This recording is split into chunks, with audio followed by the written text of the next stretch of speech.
నమస్తే అన్న అందరికీ నమస్కారం. కువైట్లో నిన్న తెల్లవారుజామున ఇరాన్ దేశం మనం చూసుకుంటే కువైట్ దేశం పైన మిసైళ్లతో దాడులు చేయడం జరిగింది. ఈ నేపథ్యంలో కువైటు ఎయిర్ డిఫెన్స్ సిస్టమ్ ఆ యొక్క మిసైళ్లను పేల్చివేయడంతో కొన్ని శకలాలు చూసుకుంటే ఒక ఇంటి మీద పడడం జరిగింది. ఇంటి మీద పడిన తర్వాత 11 ఏళ్ల బాలిక మరణించింది. అలాగే ఒక 11 ఏళ్ల బాలిక గురించి సమాచారం అడుగుతూ ఉన్నారు. అలాగే ఒక 11 ఏళ్ల బాలిక ఏ ప్రాంతంలో ఉండిందని చెప్పేసి తెలుపుతూ ఉన్నారన్నమాట.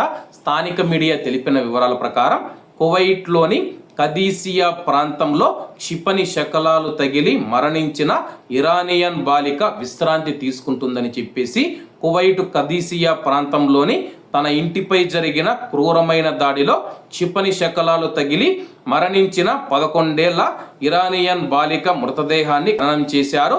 నిన్న సాయంత్రం సులేబికాత్ శ్మశాన వాటికలో పెద్ద సంఖ్యలో కువైటీ పౌరులు మరియు ప్రవాసులు అందరూ అక్కడికి చేరి ఈ యొక్క అంత్యక్రియల్లో పాల్గొన్నారని చెప్పేసి కువైట్ స్థానిక మీడియా పేర్కొంది. అలాగే కువైట్ ఎయిర్ డిఫెన్స్ సిస్టమ్ మనం చూసుకుంటే 24 గంటలు పనిచేస్తూ ఉందన్నమాట. అలాగే గాలిలోనే పేల్చడం వల్ల అవి కొన్ని నివాస ప్రాంతాల మీద పడుతూ ఉన్నాయన్నమాట. కాబట్టి పై అంతస్తులో ఎవరు ఉండకండి, కింద అంతస్తులో ఉండాలని చెప్పేసి అధికారులు సూచిస్తూ ఉన్నారు. ముఖ్యంగా సైరన్లు మోగినప్పుడు మనం చూసుకుంటే కానీ ఎవరైనా పై అంతస్తుల్లో ఉంటే కానీ కింద అంతస్తుల్లో ఉండడం సురక్షితం. అలాగే బేస్మెంట్ ఉంటే కానీ ఆ యొక్క బేస్మెంట్లోకి వెళ్ళడం మరింత సురక్షితం అని చెప్పేసి అధికారులు తెలుపుతూ ఉన్నారు.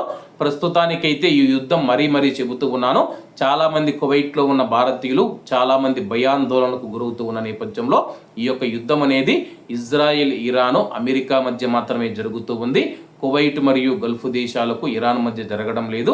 ఇరాన్ కూడా మనం చూసుకుంటే అమెరికా స్థావరాలను లక్ష్యం చేసుకొని మాత్రమే ఈ దాడులు చేస్తూ ఉంది, సాధారణ ప్రజలపైన చేయడం లేదు. కాబట్టి పదే ఈ విషయం ఎందుకు చెప్పాల్సి వస్తుందంటే కువైట్లో ఉన్న కొంతమంది భయపడుతూ ఉన్నారు కాబట్టి ఈ యొక్క విషయాన్ని తెలుపుతూ ఉన్నాను. కాబట్టి అందరూ బాగుండాలి, అందులో మనం ఉండాలి. అందరికీ నమస్తే అన్న, జై హింద్.